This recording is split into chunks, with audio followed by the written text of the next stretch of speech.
Judas. Síganme con su vista, hermanos. He estado leyendo, yo le dije que quería leer 50 veces el libro de Judas.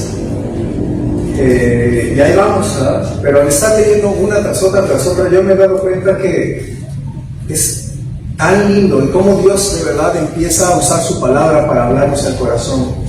Y nada más con la pura lectura, Dios empieza a trabajar en nuestros corazones y nos hace ver algunas cosas que tenemos que mejorar, que tenemos que cambiar. Entonces, de verdad yo veo la necesidad de orar y leer constantemente esto. Así que, hermanos, vamos a ir al libro de Judas, por favor.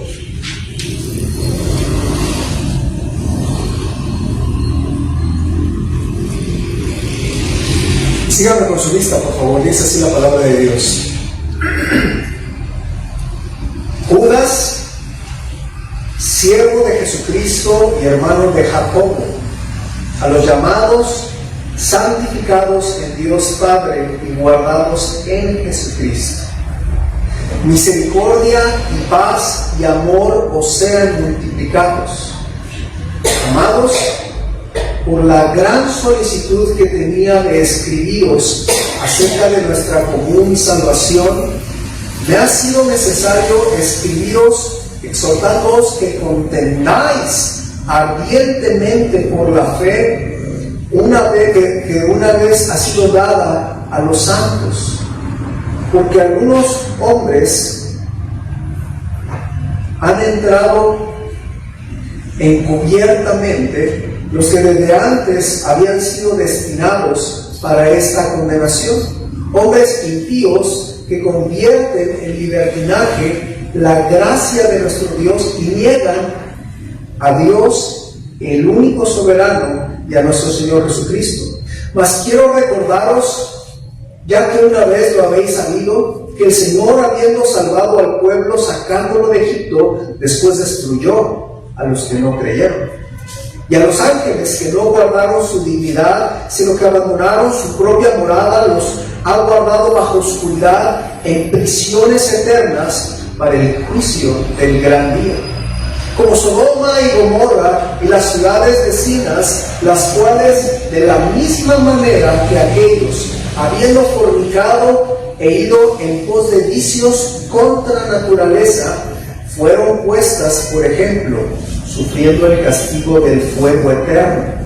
No obstante, de la misma manera, también estos soñadores mancillan la carne, rechazan la autoridad y blasfeman de las potestades superiores. Pero cuando el arcángel Miguel contendía con el diablo, disputando con él por el cuerpo de Moisés, no se atrevió a proferir juicio de maldición contra él, sino que dijo: el Señor te reprenda. Pero estos blasfeman de cuantas cosas no conocen, y de las que por naturaleza conocen, se corrompen como animales irracionales. ¡Ay de ellos! Porque han seguido el camino de Caín, y se lanzaron por lucro en el error de Balaam, y perecieron en la contradicción de Coré. Estos son manchas en vuestros ágapes, que comiendo impúdicamente con vosotros, se apacientan a sí mismos. Nubes sin agua, llevadas de acá para allá por los vientos. Árboles otoñales sin fruto, 2 veces muertos y desarraigados. Fieras ondas del mar que espuman su propia vergüenza. Estrellas errantes, para las cuales está reservada eternamente la oscuridad de las tinieblas. De estos también profetizó Enoc, séptimo desde Adán, diciendo: he aquí, vino el Señor con sus santas decenas de millares para hacer juicio contra todos y dejar convictos a todos los impíos de todas sus obras impías que han hecho impíamente, y de todas las cosas duras que los pecadores impíos han hablado contra él. Esos son murmuradores, querellosos, que hablan según sus propios deseos, cuya boca habla cosas infladas, adulando a las personas para sacar provecho. Pero vosotros, amados, tened memoria de las palabras que antes fueron dichas por los apóstoles de nuestro Señor Jesucristo, los que os decían: en el postrer tiempo habrá burladores que andarán según sus malvados deseos. Estos son los que causan divisiones, los sensuales, que no tienen al Espíritu. Pero vosotros, amados, edificando sobre vuestra santísima fe, orando en el Espíritu Santo, conservaos en el amor de Dios, esperando la misericordia de nuestro Señor Jesucristo para la vida eterna. A algunos que dudan, convencerlos; a otros salvar, arrebatándolos del fuego; y de otros tener misericordia con temor, aborreciendo aún la ropa contaminada por su carne. Y aquel que es poderoso para guardaros sin caída y presentaros sin mancha delante de su gloria con gran alegría. Al único y sabio Dios, nuestro Salvador, sea gloria y majestad, imperio y potencia, ahora y por todos los siglos. Y todos decimos: amén. Señor, bendice esta enseñanza de tu palabra. Simplemente, Señor, cómo me reta, cómo me convence del pecado, cómo me habla mi corazón. Simplemente la mera lectura de tu santa palabra, Señor. Y así como tú me has hablado estas veces que he estado leyendo, te ruego, Padre, que la mera lectura empiece a convencer los corazones de hacer tu voluntad. Bendice, Señor, la predicación de tu palabra, que pueda ser de ánimo, que pueda ser de desafío, que pueda ser de instrucción, pero también que nos ayude a saber cómo quieres que vivamos en estos últimos días, donde pues creemos que tú estás pronto a venir, aunque a veces se nos olvida, Señor. Pero bendice este tiempo de enseñanza, te lo rogamos, y tu Espíritu nos guíe para tomar decisiones. En Cristo Jesús oramos esto. Amén. Mis hermanos, es increíble el poder que ha habido en algunos personajes para convencer a las personas. Usted ha escuchado acerca del mayor estafador de todos los tiempos. Su nombre era Victor Lustig. Y Victor Lustig fue un hombre pues de una muy buena familia.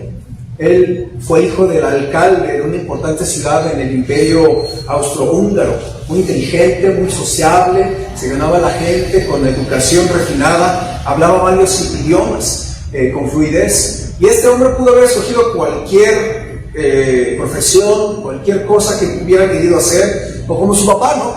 que era diplomático, le hubiera gustado que estuviera en la política. Pero este hombre decidió desde muy temprano en su vida qué es lo que él quería hacer. Él quería dedicarse a vivir sin trabajar.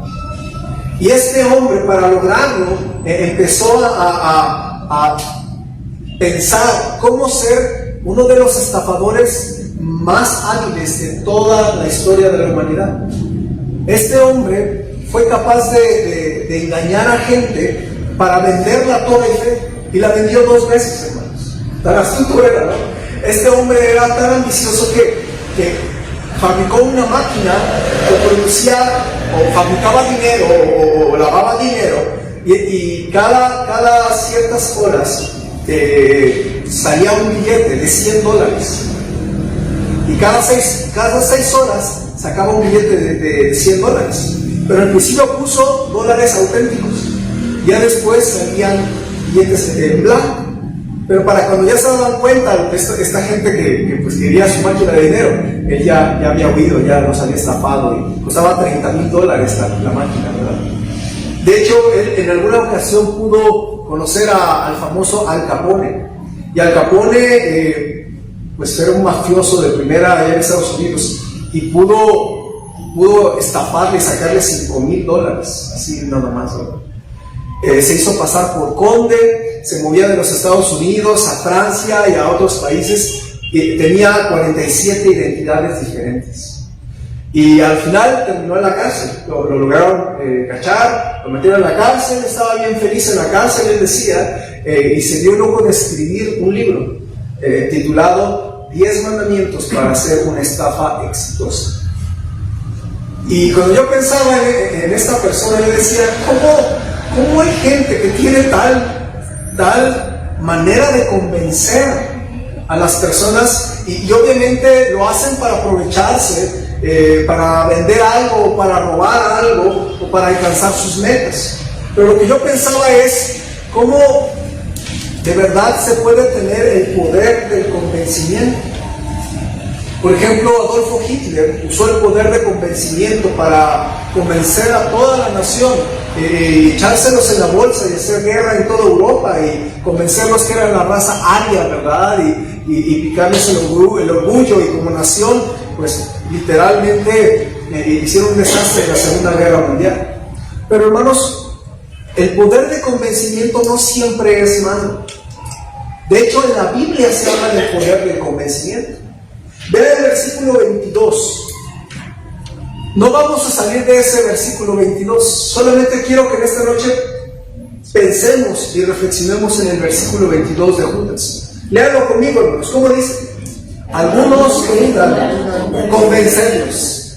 Judas está hablando a los creyentes y está diciendo que debemos aprender a convencer a las demás personas a acercarse al Señor, cuanto más a creer en el Señor Jesucristo. Entonces, el poder de convencimiento es muy importante como cristianos. La gente lo usa para mal, pero un cristiano debe de convencer a las personas para acercarse al Señor. Yo le titulé a esta enseñanza: convence a otros a creer en Cristo.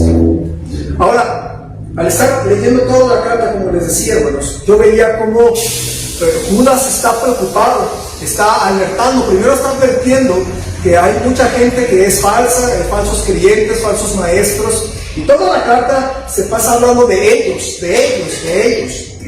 Luego, en el versículo 17, cambia de corazón, cambia de énfasis, y ahora dice, pero ustedes, ¿verdad? Vosotros.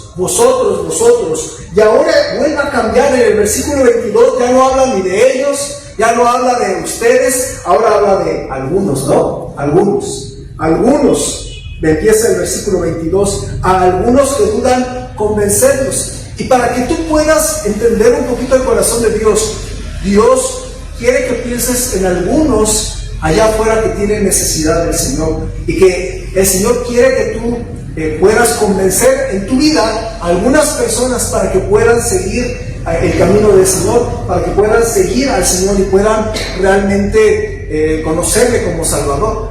Ahora, hermanos, yo lo que pensaba es que para que un cristiano pueda tener convencimiento, poder ayudar a otros, jalar a otros, debe de tomar un par de decisiones. La primera decisión que yo veo ahí, hermanos, es que el corazón de un creyente debe de buscar convencer a otros. Yo me he dado cuenta que muchas veces como cristianos tenemos tantos problemas, tantas situaciones en nuestra vida, que muchas veces terminamos siendo indiferentes ante la vida de la gente. Y hermanos, yo quiero que usted piense por un momento. Judas decía, cuídate de ellos, ustedes hagan algo en su vida espiritual, vosotros, pero también quiero que piensen en algunos que están por ahí dudosos y que necesitan ayudar a esas personas. Hermano, yo creo que es un grave y muy sutil peligro que usted nada más piense en su propia vida, en su propia familia y ya. Porque Dios espera que usted se fije en aquellas personas que tienen necesidad de buscar de Dios. Nosotros, miren, si usted y yo nada más nos enfocamos en nosotros mismos, un día nuestra maldad nos va a alcanzar. Porque la palabra de Dios dice que debemos de fijarnos y de preocuparnos por las otras personas. Por ejemplo, hermanos, la vida del cristiano debe de buscar dar fruto. Vean el versículo 12 en nuestra Biblia. Versículo 12 dice: estos son manchas en vuestros ágapes, que comiendo impúdicamente con vosotros se apacientan a sí mismos. ¿Qué le interesan a los falsos creyentes? Nada más le interesa apacentarse a sí mismos, ¿sí o no? A mí nada más me importa mi trabajo, mi chamba, mi negocio, mi escuela, y ya, no, los demás, pues ahí, ojalá algún día conozcan de Dios, dice, ¿verdad? Se oye bien bonito, pero no podemos ser así, porque si nosotros nada más nos interesamos de nosotros mismos, sería como los falsos creyentes, que nada más se interesan en sí mismos. ¿Sí está conmigo? Continúe leyendo, nos dice: nubes sin agua, llevados de acá para allá por los vientos, árboles otoñales sin fruto. Hermanos, usted y yo no debemos de buscar ser cristianos sin fruto. Un cristiano de verdad debe de anhelar tener fruto que le presente al Señor, que en algún momento usted pueda decir: Señor, yo gané esto para ti. Señor, yo le pude hablar de Cristo a algunos. Señor, yo pude convencer a algunos de poder seguir tus caminos. Yo pude convencer a algunos y ganar algunas almas para ti. Por eso, hermanos, es que usted no puede dedicarse nada más a su propia vida. Eso déjelo para los incrédulos. ¿En qué se piensa el incrédulo? Pues nada más en su chamba, su dinero, sus intereses, sus deseos, sus metas. Pero regularmente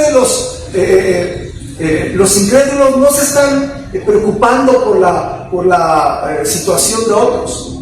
Es más, hasta les llaman filántropos, ¿verdad? Que los que tienen mucho dinero y pues ya donan, y los que tienen tanto dinero ya no saben ni en qué gastar, de manera que están buscando alguna razón nueva para qué gastar, ¿verdad? Y hermanos, por eso es que hay filántropos, porque tratan de dar su dinero para apoyar alguna causa. Pero hermanos, nosotros no somos ricos, pero sí nos debería interesar la gente en necesidad, ¿sí ven? Y especialmente a la gente que está dudando. Hermanos, nosotros deberíamos de buscar una vida con fruto, una vida que se interesa en los demás, que se preocupa por los demás. No lo busque, pero en Romanos 15, la Biblia dice que deberíamos estar preocupados por los demás. Escuche cómo dice Romanos 15, y lo habla a nosotros que somos de la fe, que somos cristianos. Dice: así que los que somos fuertes debemos soportar las flaquezas de los débiles y no agradarnos a nosotros mismos. Cada uno de nosotros agrada a su prójimo en lo que es bueno para edificación, porque ni aun Cristo se agradó a sí mismo. Antes bien, como está escrito, los vituperios de los que te vituperaban cayeron sobre mí. Entonces, ¿qué está diciendo el texto? Que te preocupes por los débiles. Entonces, un cristiano debe pensar en los otros. Por eso es que usted no puede venir a la iglesia y decir: no, a mí, yo voy a adorar a Dios, a mí no me importa la gente, yo nada más me voy a la iglesia a adorar a Dios, y no me importa quién va a quién va, no me importa lo demás. Pues soy muy espiritual, pero la verdad es que no lo es, hermano. Porque una persona espiritual va a buscar tener fruto, va a buscar preocuparse por las demás personas. ¿Sí está conmigo?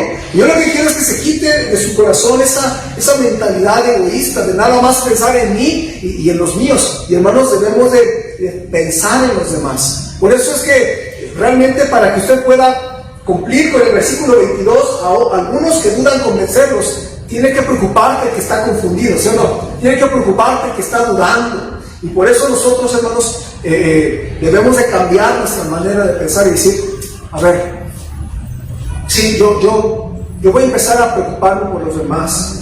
Yo voy a empezar a buscar quién obtiene a Cristo y jalarlo. Yo voy a empezar a pensar en esas personas. Hermanos, muchas veces nosotros no convencemos a las demás personas y no tenemos un corazón para convencer a los demás, porque no estamos convencidos ni nosotros mismos que el Señor Jesucristo es el mejor camino que alguien podría elegir. Y esto es triste, hermanos, pero muchas veces no lo hemos pensado bien. Una persona que está convencida de que Jesucristo es el mejor camino, de que lo mejor que me pudo haber pasado es conocer a Cristo y que yo y mi familia vayamos a la iglesia. Si usted no está convencido de eso, usted tiene que pensar un poquito más, hermano. Porque no va a haber mejor cosa que te va a impulsar a hablarle a otros de Cristo, y a algunos que dudan convencerlos, que tú estés bien convencido de que es lo mejor que te pudo haber pasado. Hermano, ¿qué sería de tu vida si ahorita tú no conocieras a Cristo? ¿Dónde estarías? Yo lo he pensado, y hermanos, yo creo que tenía un montón de problemas. Yo creo que tendría muchos problemas de pecado, tendría muchas circunstancias, tendría, no sé, muchas derrotas, muchas situaciones dolorosas. Yo pienso, hermanos, hablando de mí, no sé usted dónde estaría hoy, pero piénsalo por un momento. ¿Qué sería de tu vida si tú no hubieras encontrado a Cristo? Es más bien debería decir: si Cristo no te hubiera encontrado a ti, si no hubieras conocido su salvación. Hermano, algunos no hablan de Cristo porque no están muy bien convencidos, no están seguros de que Dios es lo mejor. Pero Proverbios 23 dice: compra la verdad y no la vendas, porque está diciendo: tienes que darte cuenta si de verdad Cristo es la verdad, si de verdad Cristo llena la vida, si de verdad Cristo te satisface, si de verdad Cristo te llena de gozo, si de verdad Cristo te restaura, si de verdad Cristo cambia un hogar, cambia una familia, cambia el carácter de alguien, ayuda en cómo nos sentimos. Y si usted está convencido, usted entonces debe de cumplir el versículo 22 de Judas. Algunos que dudan, convencerlos. Porque quiero decirle que allá afuera hay un montón de gente que no sabe ni qué creer. Dudan de todo. Y van a todas partes. Y usted luego le invita a la iglesia, va a venir, pero luego le invitan a los mormones, y a los testigos, y a los hindúes, y a los adventistas, y luego aquel le invita ahí a una misa negra, también hay de curioso va a ir, y no saben en qué creer, simplemente creen en todo y en nada a la vez. También, hermanos, yo creo también aquí en la iglesia hay gente que viene y escucha todo, pero se reserva sus comentarios, se reserva su corazón y no se lo entrega al Señor, no está completamente entregado al Señor porque no sabe bien si debería entregarse al Señor o no. Por eso, hermanos, es que hay mucha gente allá que está dudando, que tú y yo deberíamos abrir nuestros ojos un momento y fijarnos que si de verdad valió la pena haber encontrado a Cristo, entonces busca convencer a los demás. Hermanos, en la Biblia hay gente bien convencida. Por ejemplo, Pablo no se andaba por las ramas. Pablo dijo, porque no me avergüenzo del Evangelio, porque es poder de Dios para salvación a todo aquel que cree. David estaba bien convencido y él decía, una cosa he demandado a Jehová, esta buscaré, que esté yo en la casa de Jehová todos los días de mi vida. Fíjense cómo sentía él. Pero a veces los cristianos nos tienen que estar rogando que vayamos a la iglesia. David no pensaba en eso. David decía, yo quiero ir a la iglesia. No importa que esté cansado, no importa que tenga un trabajo un poquito difícil, que es ser rey de una nación de millones de personas, un poquito demandante. Yo anhelo ir a la iglesia. ¿Sí? Él no necesitaba rogarle ni que le esté ahí pidiendo que fuera al templo. Él anhelaba, porque estaba convencido que era lo mejor que le había pasado. ¿Sí? ¿Cuánto nos hace falta, hermanos? Miren, ¿cuánto le hace falta organizar su cerebro, organizar sus convicciones, organizar sus prioridades y que usted de verdad piense si vale la pena seguir a Cristo o no? Porque si sí vale la pena, entonces eso le va a ayudar mucho en su vida, pero también le va a ayudar a simplemente a la gente que vea, a los que dudan, usted los va a buscar convencer. Hermanos, nosotros si estamos convencidos vamos a lograr ayudar a la gente. Mi pregunta es, ¿quiénes necesitan ser convencidos de los que tú tienes cerquita de ti? Yo pienso que hay mucha gente. Quizás hay gente cerquita que confía en ti, que te acerca a ti, que tienes amistades. A lo mejor tu mejor amiga no conoce de Cristo. A lo mejor su mejor amigo, su amigo de la infancia no conoce realmente de Cristo. A lo mejor alguna vecinita ahí que pues, lleva años conociéndola, nunca le ha invitado a la iglesia, nunca ha platicado con ella, nunca le ha buscado insistir. A lo mejor algún familiar que no conoce realmente del Señor, que usted necesita en su corazón decidir empezar a hacer algo para convencer. Hermanos, hay mucha gente atea allá afuera. Y hay gente atea que no sabe ni por qué es atea, que no lo ha pensado bien, que simplemente pues alguien les dijo que no existe Dios y sí, cierto, y alguien les dijo, no, pues aquí somos lo que nosotros logramos con nuestra vida. Y le sonó muy bien esa filosofía y dijo, no, si Dios existiera, ¿por qué existe aquí la pobreza? Y le sonó bien el argumento y entonces pues ya duda de la existencia de Dios. Pero hermano, usted cuando habla con una persona, si de verdad cree en el Señor, usted busque convencerle. Y hermano, mire, no sea indiferente con las personas que no creen en el Señor. Es más, muchas veces como cristianos dicen, no, es que eres ateo. Ya como si fuera insalvable, ¿verdad? Pero es posible hablar con un ateo y es posible hacerle dudar de lo que él cree y intentar convencerle de que hay un Dios verdadero. Porque hermanos, de verdad, el cristianismo no es para tontos, el cristianismo no es para gente que no estudió. Es para gente pensante. Aquí estamos gente pensante, ¿no es así? Y gente pensante, vemos la evidencia de la naturaleza, vemos el universo, vemos las estrellas, vemos el cuerpo humano, vemos tantas cosas y uno dice, es que es más loco creer que todo esto salió de una explosión, a creer que hay un diseñador que puso orden en esta tierra. ¿O usted cree que explotó en la mañana algo y las sillas se quedaron así ordenadas? Es algo ridículo. Y yo pienso que la teoría del Big Bang es ridícula. Yo pienso eso.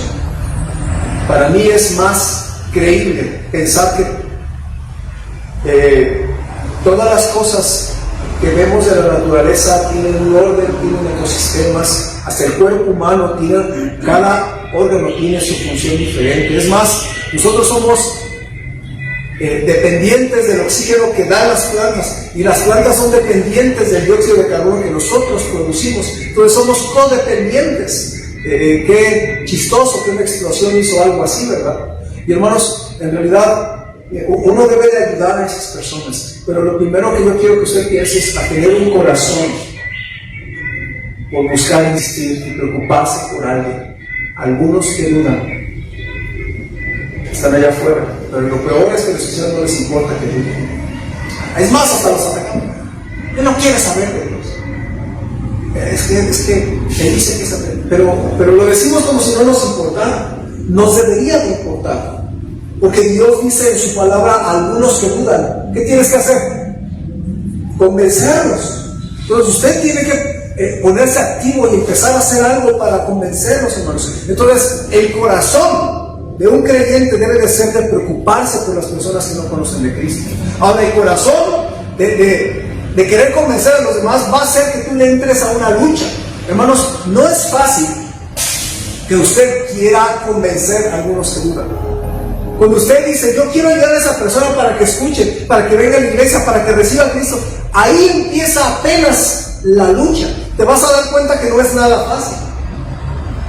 Ahora, ¿qué significa convencer? Porque es lo que dice Dios que tienes que hacer, ¿verdad? Convencerlos. La palabra convencer es conseguir con razones, con argumentos, que una persona piense diferente o que actúe diferente. Pero esta palabra convencerlos, en el idioma bíblico, en el idioma original, no nada más significa pues que los ayudes y los convenzas y ya, sino significa que uses de misericordia y que los ayudes. Entonces, mire, cuando la Biblia dice que tú debes de convencerlos, está diciendo que en tu corazón debe haber misericordia y compasión. No debes de ser indiferente ante toda la gente. Debes de por misericordia querer ayudarlos, hermano. Entonces, mira, yo pienso, hermanos, que cuando uno decide, yo quiero que esa persona venga a la iglesia, tú empiezas una lucha. Y esa es la segunda decisión que quiero que usted piense. La primera es, voy a tener el corazón de querer ayudar, de querer convencer a los que dudan. Pero la segunda decisión que usted tiene que tomar es que pronto se va a dar cuenta que no es fácil. Y que usted va a darse cuenta que esa persona batalla en su vida y duda, y usted quiere traerlo a la iglesia o quiere que reciba a Cristo, y se va a encontrar contra la pared muchas veces. Y usted va a ver que es una lucha. Entonces, hay una lucha que el creyente tiene que estar dispuesto a pelear para convencer a los demás. Yo hablaba con uno de los hermanos en la iglesia que nos ayuda con la ruta. Y yo muchas veces le he dicho, mira, si alguna vez vienen pocos, no te preocupes, no te desanimes. Es parte natural pues eso de querer traer gente. Porque mira, no hay vida más cómoda y más infructuosa que nada más venir a sentarse, pero él está trayendo gente. Entonces, como él está trayendo gente, yo lo trato de cuidar del desánimo, porque yo sé cómo es la lucha. Yo ya estuve ahí en las rutas varios años. Entonces, cuando uno sabe que uno se dedica a jalar gente y traer gente a la iglesia, uno sabe que es una lucha. Y cuando uno sabe que es una lucha, uno trata de ayudarle a que no se desanime. Por eso yo le decía a este niño, no te desanimes. Y así como han traído luego 13 en la camioneta, a veces han traído 3 o 4. Y yo sé que se siente, ¿verdad? Que un día traigas, no sé, 20, 25 en el autobús y luego el otro día traigas 7, 8 y se siente uno terrible, ¿no? Y es una lucha. Lo que quiero que usted entienda es cuando usted se decide tratar de ayudar a su amiga, a su familia, a sus amistades, a su mejor amiga o a su familiar a que venga a la iglesia es bien duro para algunos. A lo mejor es bien difícil usted traer a su esposo o traer a algún familiar. Para mí, yo pienso mucho en mi papá, que él necesita ser salvo, mi papá Alfonso, y es una lucha continua, que ha sido una lucha de años. Vino en septiembre a Los Naranjos, ¿verdad? Para tener el ¿cómo tú dices? El convivio patrio le llamamos, ¿verdad? Pero es una lucha constante de orar y de buscarlo, de animarlo, y es una lucha que cada cristiano va a tener, buscar a los que ama, acercarlos al Señor. Entonces, es una lucha que usted tiene que pelear, hermano, y por eso en el versículo número 3, Judas sabía que no es fácil jalar y convencer a la gente. Por eso Judas dice: amados, por la gran solicitud que tenía de escribiros acerca de nuestra común salvación, me ha sido necesario escribiros exhortándoos que contendáis ardientemente. Entonces, usted necesita tener una fe ardiente para que no se desanime y decir: yo voy a seguir orando, yo voy a seguir luchando, yo voy a seguir buscando una manera de animar a mi amiga o a mi amigo a que pueda conocer del Señor, a que pueda venir a la iglesia. Entonces, un creyente que está dispuesto a luchar para convencer a otros no puede ser un creyente fácil de vencer. ¿Sí está conmigo? Tiene que orar. Ayer yo tuve una situación, una visitación, y mi esposa me preguntó: ¿cómo te fue? Yo le dije: hermano, del 0 al 10 yo sentí que me fue como por un 3 porque pues mi propósito con hacer la visita no lo logré, y de verdad me sentí desanimado en el coche, y yéndome a mi casa, y dije: ay, caray, me sentí como si hubiera perdido mi tiempo. Pero después el Señor me hizo pensar que no debía yo de renunciar, que Dios me puso en mi corazón un propósito que yo busco. Y entonces pues estaba orando otra vez: Señor, toca su vida, Señor, ayúdale, mueve su corazón, que el Espíritu Santo mueva su vida. Porque, hermanos, no puede usted nada más decir: yo le invité a la iglesia y no quiso. Qué fácil, hermano. Y ya cuando usted se quita la espinita, o ya se quita la responsabilidad, usted y yo somos responsables de que algunos que dudan hay que convencerlos. Hay algunos ejemplos, hermanos. Yo pensaba en la Biblia, por ejemplo, Enoc es uno de los ejemplos que aquí habla la palabra de Dios. En el versículo número 14 dice: de esto también profetizó Enoc, séptimo desde Adán, diciendo: he aquí vino el Señor con sus santas decenas de millares. Yo veo aquí a Enoc predicando. ¿Usted recuerda quién es Enoc? La Biblia dice que Enoc caminó con Dios. Mi pregunta es: ¿a quién logró convencer Enoc? Enoc predicó, dice ahí, profetizó, pero ¿a quién logró convencer? Bueno, la Biblia no dice nada de esto, es un argumento del silencio, ¿no? La Biblia no dice a quién logró o quién no logró convencer. Pero yo pienso, estudiando Génesis 5, porque la Biblia habla en Génesis 5 acerca de Enoc, que Enoc fue el único fiel en su generación. Posiblemente Enoc buscaba convencer a la gente. Y la Biblia no dice que él convenció a nadie, o a su esposa, a sus hijos, a sus amigos. No sabemos si convenció a alguien, o no sabemos si él trató de convencer, y nadie le hizo caso. Pero sí vemos que él profetizó. ¿Sí está conmigo? Entonces, por eso es importante. A mí me parece increíble cómo no fue fiel. Y a él no le importó que el mundo estaba tendido a la maldad, porque Génesis 5 dice que el mundo era vendido al mal, y solamente el mal, dice la Biblia. Y este hombre dijo: yo voy a profetizar, y no sabemos si alguien hizo caso, pero aunque nadie le hubiera hecho caso, Enoc fue fiel y profetizó. ¿Sí está conmigo? Otro ejemplo, hermanos, es Noé. La Biblia dice que Noé halló gracia delante de los ojos de Dios. Dios le dijo sus planes: voy a destruir toda la tierra. Y bueno, Noé, pues, tú te vas a hacer mal. Pero Noé, dice la palabra de Dios, que él predicó. Por ejemplo, 2 de Pedro 2:5 dice: y si no perdonó al mundo antiguo, sino que guardó a Noé, pregonero de justicia, o sea, predicador de justicia, con otras 7 personas trayendo el diluvio sobre el mundo de los impíos. Entonces Noé predicó, yo ya me lo imagino predicando, va a venir un diluvio, vamos a subirnos al arca, y la gente riéndose, eres un tonto, ¿cómo que va a caer agua del cielo? Porque en ese tiempo aún no había llovido, dice la palabra de Dios. Yo creo que Noé fue tildado de tonto, de loco. Yo creo que hasta lo hubieran mandado allá de G10, ¿verdad? Para que se dé una checadita ahí en el psiquiátrico, porque está predicando cosas marcianas. Y hermano, tal vez usted va a ser criticado y te van a decir aleluya, te van a decir que estás bien loco, te van a decir, ¿cómo tú crees que hay vida después de la muerte? ¿Cómo tú crees que hay un fuego eterno y una vida eterna, tal como lo dice Judas? ¿Cómo crees que Dios es un Dios real? Y la gente te va a cuestionar, pero en el caso de Noé, él al menos pudo lograr que 7 personas fueran convencidas y se metieran al arca con él. Su esposa, sus 3 hijos y sus mujeres. Y hermano, yo pensaba en eso. Es bien importante que convences a tus hijos de seguir el camino de Dios. Cuando están chiquitos, no hay opción. Te los traes, te callas y entras a escuela dominical y oras. Nosotros regañamos a nuestras hijas cuando no oran por los alimentos. Ya no abras los ojos, ya no comas, primero hay que orar. Y ahorita los regañamos, pero va a llegar un momento donde ya no va a ser una cuestión de regañar, va a ser una cuestión de convencerlos que vale la pena seguir a nuestra Dios, ¿sí? Y qué difícil es convencerlos.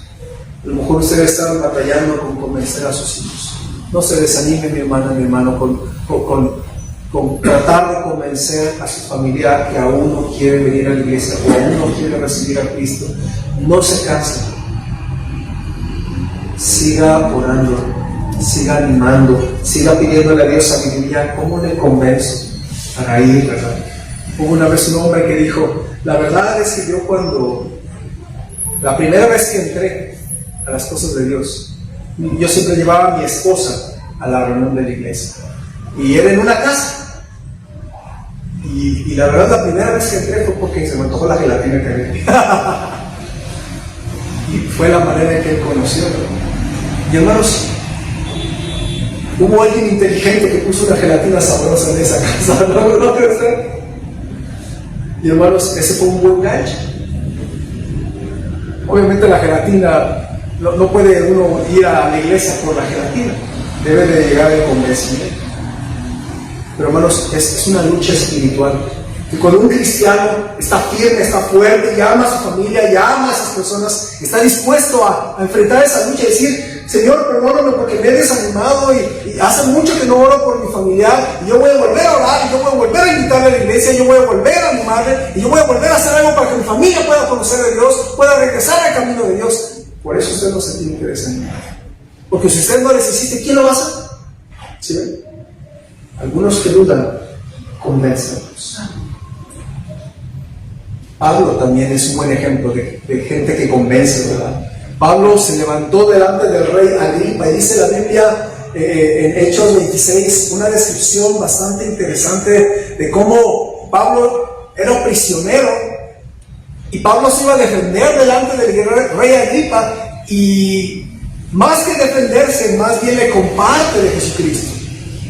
Dice la Biblia que Pablo dice, pero habiendo obtenido auxilio de Dios, persevero hasta el día de hoy, dando testimonio a pequeños y a grandes, no diciendo nada fuera de las cosas que los profetas y Moisés dijeron que habían de suceder, que el Cristo había de padecer y ser el primero de la resurrección de los muertos para anunciar luz al pueblo y a los gentiles. Diciendo él estas cosas en su defensa, Festo a gran voz dijo, ¿estás loco, Pablo? Las muchas letras te vuelven loco. Mas él dijo, no estoy loco, excelentísimo Festo, sino que hablo palabras de verdad y de cordura, pues el rey sabe estas cosas, delante de quien también hablo con toda confianza, porque no pienso que ignora nada de esto, pues no se ha hecho esto en algún rincón.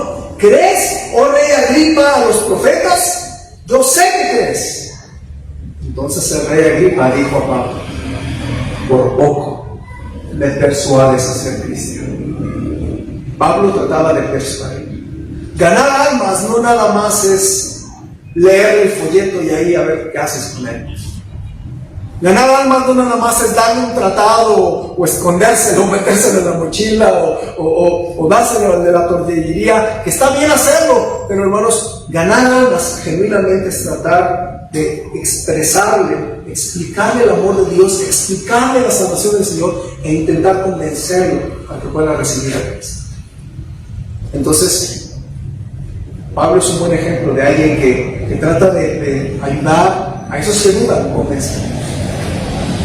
Pero hermano, no hay cosa más valiosa que tu testimonio para convencer a alguien. Y no hay cosa más triste que una vida dudosa o incongruente, ¿verdad? En el versículo 20 y 21, antes de que Judas le diga a los creyentes, mira, tú quiero que convenzas a los que dudan, antes de decirles eso, ¿qué les dice? En el versículo 20, pero vosotros, amados, edificándoos sobre vuestra santísima fe, orando en el Espíritu Santo, conservaos en el amor de Dios, esperando la misericordia de nuestro Señor Jesucristo para vida eterna. Ahora, ¿por qué les hablan eso? Porque un creyente que edifica su vida cristiana, que es perseverante, que está yendo a la iglesia constantemente, que tiene una vida de oración ferviente, que es amoroso, que se conserva en el amor de Dios, que tiene esperanza en los tiempos difíciles, impacta a la gente. ¿Sí está conmigo? En cambio, imagínate un cristiano que va a la iglesia cada vez que llueve, un cristiano que va 2, 3 veces al año a la iglesia, bien fumador, es bien fiestero, y en la fiesta le dice, pues mira, yo soy cristiano, pues ve a la iglesia, y tú vas, pues ahorita no estoy viendo la verdad, pero tú me... O sea, ¿cómo se va a escuchar, verdad? ¿Cómo lo vas a convencer a que vaya a la iglesia cuando tú ni vas? ¿Sí está conmigo? Soy raro, ¿verdad? Y si hay así algunos cristianos, ¿verdad? Que luego, que a mí me parece un poquito extraño, pero una persona llega a la iglesia y llega a la iglesia y yo le digo, pues bienvenido, qué bueno que está aquí. ¿Quién le invitó? No, pues tal persona. Estoy buscándola y no fue ese día a la iglesia. ¡Qué vergüenza! Va tu invitado y no vas tú. Entonces, qué paradoja, ¿no? Entonces, hermano, mire, para convencer a algunos que dudan, necesitas tener una vida bien entregada al Señor. Por eso, hermano, no se desanime, siga haciéndole fiel al Señor, siga amando al Señor, siga sirviéndole, siga dando buen testimonio en casa, siga echándole ganas, siga orando fervientemente. Y esa vida es una vida que puede convencer a muchos, hermanos. Entonces, qué bonito lo que dice Judas. Judas no piensa en que convenzamos a la gente sin antes ser un buen cristiano, ¿sí le digo? Entonces, échale ganas a ser un buen cristiano, hermanos. Algunos son ateos y están resentidos con Dios. Algunos piensan que hay malas iglesias o tuvieron un mal testimonio en alguna mala iglesia. Algunos no están convencidos que Dios les ama. Y tú tienes que luchar, convencerlos, y hablar con ellos, y amarlos, y insistir. Y el ateo a veces no va a escuchar tus palabras, va a ver tu vida. Y va a ver que tu vida tiene sentido. Y la gente que no quiere ir a la iglesia te va a ver cuando tú te estás partiendo de dolor y va a ver que tienes esperanza y fe fuerte, y esa fe le va a impactar si tú sigues fiel al Señor. ¿Sí lo que estoy diciendo? Por eso usted tiene que aprender a ser fiel, hermano. Usted va a convencer a otros, usted tiene que estar bien convencido y seguir al Señor. Imagínese que yo le diga, pues mire, yo le animo que pruebe este medicamento, es bien buenísimo. ¿Ya lo probaste? No, la verdad yo no lo he probado, pero tú pruébalo. ¿Cómo lo voy a convencer a que se lo toma? ¿No? Pero si yo le digo, sí, haga esto, yo lo probé. Por ejemplo, yo soy un abogado del propóleo. Entonces, y yo recomiendo el propóleo. Nadie me está pagando por promover el propóleo, simplemente a mí me ayudó porque yo tenía úlceras en la faringe y más abajo de la campanita que le decimos, ¿verdad? Y estaba muriéndome de dolor, y lo que me lo quitó no fue los 2-3 medicamentos que me tomé, fue que me empecé a echar gotas de propóleo. Entonces yo apenas me siento un poco enfermo y tengo mis gotitas de propóleo. Entonces, yo puedo convencer porque yo estoy convencido, ¿sí está conmigo? Que funciona porque a mí me ayudó. Entonces, hermano, yo quiero que piensen esto. Usted no les está vendiendo cigarros a la gente cuando les habla de Cristo. Usted les está compartiendo de algo que transformó nuestra vida, que nos ha dado nuestra vida eterna, que nos ha ayudado. Entonces, yo le quiero animar, hermano, ahora decida luchar para convencer a los demás. Por eso en la vida cristiana siempre hay algunas personas que ahí están batallando. Yo supe de ¿cómo se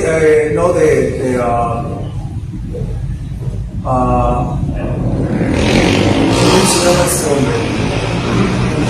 Jorge Müller se llamaba. Era un tremendo hombre de oración y él oró por 4 o 5 amigos que no eran salvos y oró toda su vida por ellos. Uno que otro lo pudo convencer y recibió a Cristo, otro durante su funeral y uno tiempo después de su muerte, pero recibieron a Cristo todos sus amigos. Así que no se desanime, hermano, si tiene familiares, si tiene amigos que tienen su corazón, que puedan venir y conocer de Cristo, sígales insistiendo. Obviamente no les sea fastidioso, tiene que ser muy sabio, ¿verdad? Muy sabio para ganarlos y para atraerlos. Pero hermano, Dios te pide que tú convences a algunos que dudan. ¿Sí ven tus hijos? Algunas que dudan, convéncelos. Entonces la vida cristiana debe ir más allá que la chamba, la escuela y tus problemas. La vida cristiana es bien vivida cuando un cristiano decide tener un corazón que te preocupe por la gente que no conoce del Señor. Y luego que tú decidas no solamente tener un corazón de preocupación por los demás, sino tener un corazón que diga: yo voy a luchar para que mi familia venga, voy a luchar para traer a mi vecina, voy a luchar para que mi mejor amigo conozca del Señor, voy a luchar para que pueda realmente ayudar a esa persona. A lo mejor tiene que hacer varias visitas. A veces ganar un alma es fácil porque le ganas para Cristo, pero tú tienes que regresar a su casa y animarle y venir y traerle. Y esa es una lucha, hermanos, esa es una lucha. Y la verdad, a veces hay desánimo en nuestros corazones, porque una vez nos dicen que no, o porque nos dicen sí voy y nos queda mal y llegamos a su casa y nos hizo ir a su casa y ni siquiera está, o no nos quiso ver, ¿no? Pero hermanos, Dios te pide que tú estés en el ministerio de convencer, en la lucha de convencer a los que dudan. Al final, ¿quién va a estar en el cielo porque tú le guiaste a los pies de Cristo? ¿Quién de la iglesia está aquí porque tú le ganaste y tú le trajiste? Sí, empezamos con nuestra familia, pero también hay que extender nuestras tiendas y ir a las más personas. Amén. Vamos a orar. Señor, te pido por una iglesia que esté dispuesta a convencer a los que dudan. Señor, muchas veces hay desánimo en nuestro corazón porque nos rechazan, porque hay problemas de matrimonio, porque nuestros hijos a lo mejor no quieren, porque nuestros familiares no quieren, nuestros amigos no quieren, porque nuestros vecinos nos rechazan. Y tú sabes, Señor, cuántas veces yo en mi corazón he sentido ese desánimo y me hace por un momento sentir que ya no le voy a insistir, ya no le voy a invitar, ya no me va a importar. Pero Señor, tú nos pides que comenzamos a los que dudan. Pon en el corazón de los que estamos aquí el corazón de decidir que nos importe la gente que no te conoce, pero también el decidir estar en la lucha de atraer a la gente a Cristo. Y así como estamos con ojos cerrados, hermano, si en su corazón usted entiende lo que Dios quiere hacer contigo, ¿por qué no le dice: Señor, yo voy a volver a orar por esas personas que yo quiero traer? Señor, yo me he desanimado, pero yo vuelvo a animarme y yo voy a estar orando. Voy a estar orando otra vez fervientemente para que mi familia vuelva a regresar a los caminos de Dios. Yo voy a estar orando para que mi mejor amiga, mi mejor amigo pueda conocer de Cristo y venga y lo pueda traer a mi iglesia. Y si Dios le abrió su corazón y en su corazón dice: yo quiero que Dios me use para convencer a alguien, y Dios puso a alguien en mi corazón, Yo quiero orar por usted. Dios me habló en mi corazón, pastor. ¿Puedo ver su mano un momentito? Dios me habló en mi corazón. Dios me habló en mi corazón. Veo su mano, hermano. Baje su mano. Ore a Dios. Ore de rodillas por aquella persona que le importa, que le pesa su corazón, que tal vez ya por desánimo ya dejó de orar, ya dejó de invitarme, ya dejó de estar buscando convencerle. Pon en su corazón un momento.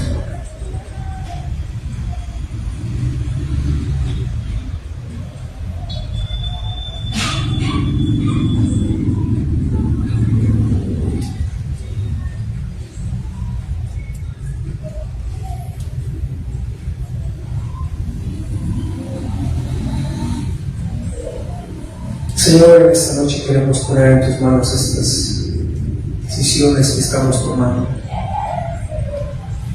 Tú sabes, Señor, que muchas veces nos cuesta trabajo convencer, pero danos la actitud de Noé, la actitud de Pablo.